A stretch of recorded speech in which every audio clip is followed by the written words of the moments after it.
কখনো কি ভেবেছ কেন শেষ মুহূর্তে মিকাসাই এরেনকে হত্যা করেছিল? অনেকে ভাবে এটা শুধু পৃথিবীকে বাঁচানোর জন্য ছিল, কিন্তু সত্যিটা তার থেকেও অনেক গভীর।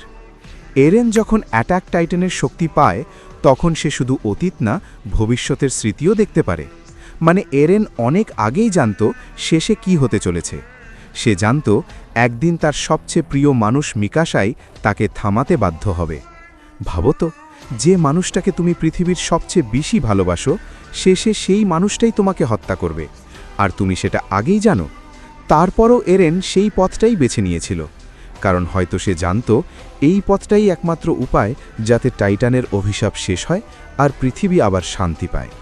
তাই শেষ মুহূর্তে যখন মিকাসা তাকে হত্যা করে, এরেন রাগ করেনি, বরং তার চোখে ছিল এক ধরনের শান্তি। হয়তো সে জানত এটাই ছিল সেই মুহূর্ত যার জন্য সে এতদিন অপেক্ষা করছিল, এবং এটাই ছিল এরেন এবং মিকাসার সবচেয়ে দুঃখজনক কিন্তু সবচেয়ে সুন্দর গল্প। যদি তুমি মনে করো এরেন আসলে ভিলেন না, বরং সে ছিল এক হিরো, তাহলে এই ধরনের অ্যাটাক অন টাইটানের লুকারো রহস্য জানতে এখনই সাবস্ক্রাইব করো, কারণ পরের ভিডিওতে আমি বলবো অ্যাটাক অন টাইটানের সবচেয়ে অন্ধকার রহস্যটা।